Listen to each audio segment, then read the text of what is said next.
Okay. My name's Keith Spencer, and I'm telling you about my narrow escapes. I was born in Brisbane.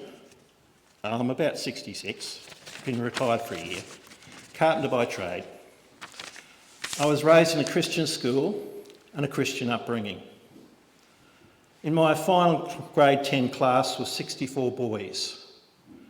10 years later, 32 of those boys were dead.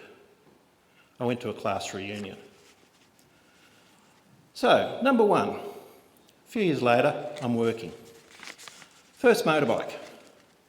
I was at Milton, 5 ways. And a woman failed to give me right away.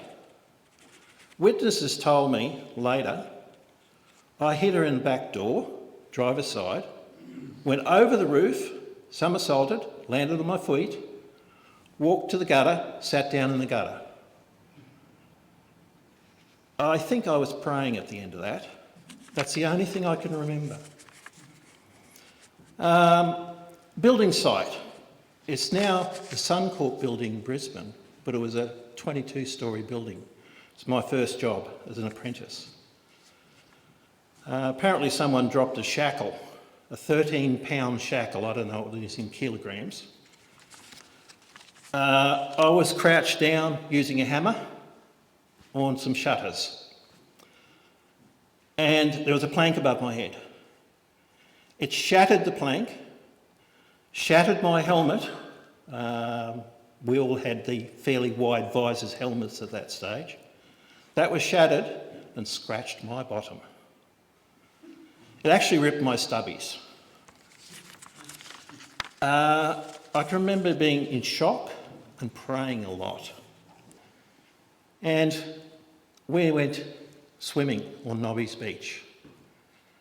We got caught in a rip, taken out, I don't know how far. My then girlfriend's father, he couldn't swim. I kept him afloat for a while. I don't know how long. The lifesavers came out and said to me, "You're all right to get back. We'll take him in." Okay, my pride said, "I'm fine, I'll make it back." Within them turning their back and taking him away, I was going down. The only thing I could think of was to say my piece to the Lord. And it was Our Father. Within an instant of my thought, a wave or something picked me up, and the only way I could describe it is spat me on the beach. I can remember my hands and knees crawling up the sand, and that's virtually the last I ever thought of it. Anyway, I've had the same thing. I was working with a crowbar, rubber boots, mud and rain. I hit a 3,000 volt underground power line. You'd think they would have checked it beforehand, but anyway.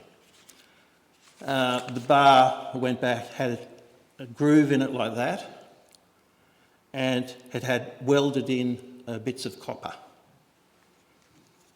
I thank the lucky stars for that one too. Mudgee bar. I used to be in the Rural Fire Brigade. We're on a ridge line, and we're following a bulldozer, 2 fire trucks, one in front, one behind. The bulldozer is widening the track as a fire break, and we're using drip torches to burn down the other side of the hill to meet the fire. Unbeknown to us, it got ahead of us. It came up the hill, went over the top of us. And the only thing, you're supposed to do this whole procedure where you run over, get the fuel tanks off the truck, do this, do that. We had enough time to actually, instead of turning the hose that way, we turned it straight up and hid behind our trucks. Guess what I was doing the whole time they're hosing ourselves above the hill? Huddled down and spraying upwards. Please, Lord, just keep me alive. Anyway, That's Mudgeeraba. 20 years ago I moved down to here. I've lived in the area for 20 years now. That's gone quickly. In that time I was back in the fire brigade. Quite a few years ago I was at Sathana. And you know where the dams are? The rock dam is on the left-hand side going up to Moena. For some reason we took a little 5-1 four-wheel drive down this track, looked back across the valley and watched the fire going up the other side of the hill. I've never seen fire move so fast. We looked up at a map, it was 600 metres up this side of the valley. And you'd see it start to move. You go 1001, 1002, 1003. It's hit the top. 3 seconds to do 600 metres.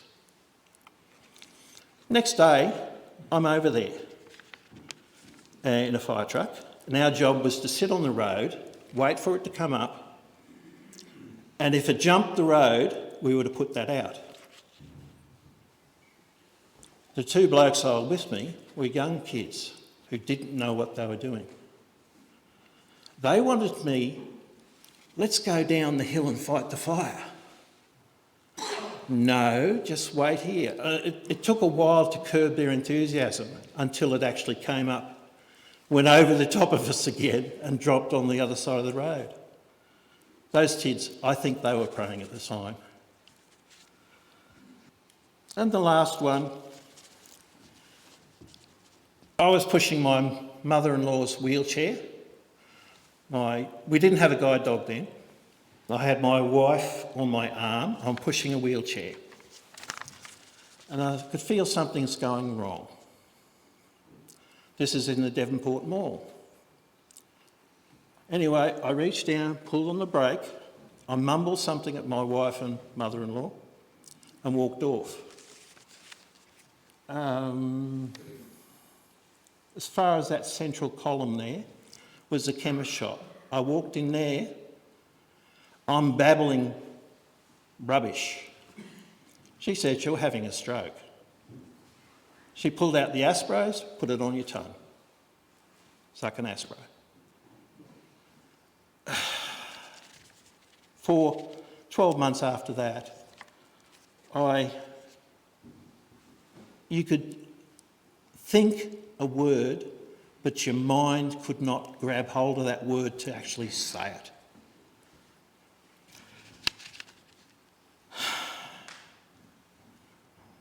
Is it a miracle or is it a coincidence?